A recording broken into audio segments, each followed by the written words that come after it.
BEd second year important question है। Course 8 unit 2 का question है ये। मूर्त ज्ञान और अमूर्त ज्ञान में अंतर स्पष्ट करें।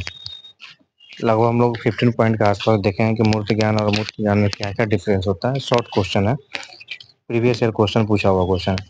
जो वस्तुएं हमें प्रत्यक्ष रूप से दिखाई देती है उसे संबंधित ज्ञान को मूर्त ज्ञान कहते हैं। अमूर्त ज्ञान अप्रत्यक्ष तथ्यों एवं सूचनाओं के संबंधित ज्ञान अमूर्त ज्ञान कहलाता है। मतलब जो आँख के सामने हमको दिखता है उसे मूर्त बोलते हैं, जो आँख के सामने नहीं लेकिन उनके बारे में बातचीत कर सकते हैं, उन चीज के मुद्दे पर हम बहस कर सकते हैं, तो उसे अमूर्त ज्ञान बोलते हैं। मूर्त ज्ञान मूर्त चिंतन से विकसित होता है। अमूर्त ज्ञान अमूर्त चिंतन से विकसित, चिंतन मतलब किसी चीज के बारे में सोचने से होता है, मतलब थिंकिंग स्किल को आप डेवलप करते हैं, उसे किसी चीज के बारे में सोचते हैं। थर्ड पॉइंट है, मूर्त ज्ञान का क्षेत्र संकुचित होता है, अमूर्त ज्ञान का क्षेत्र व्यापक होता है। मतलब इसका संकुचित क्षेत्र मतलब कुछ फिक्स एरिया जहां तक आप सोच सकते हैं। अमूर्त का मतलब अनंत है, मतलब जो मन है आप सोच सकते हैं, उससे बोले कोई दिक्कत नहीं है। मूर्त ज्ञान का समझना और उसकी व्याख्या करना सरल होता है क्योंकि वह हमारे समक्ष उपस्थित होता है।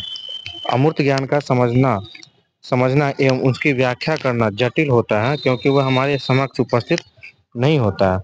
मूर्त ज्ञान को स्थल ज्ञान के नाम से भी जानते हैं, अमूर्त ज्ञान को सूक्ष्म ज्ञान के नाम से भी हम जानते हैं।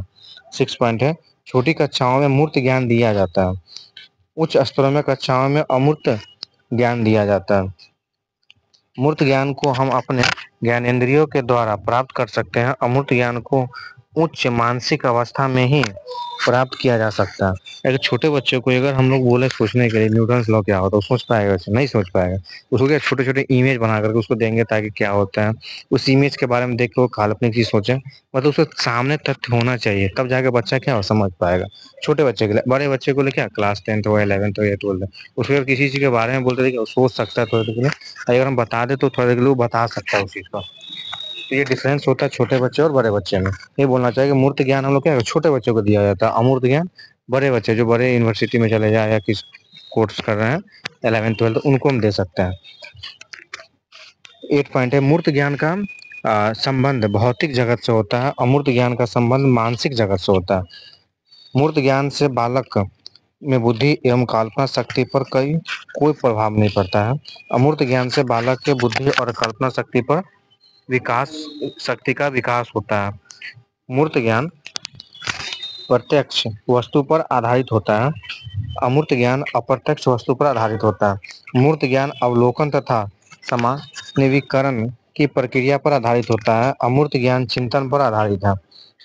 मूर्त ज्ञान का उदाहरण जैसे कुर्सी, किताब, ग्लोब आदि सब चीज सामने रहता है ना, जिस चीज के जैसे क्लास में जाते हैं तो इस चीज सामने दिख।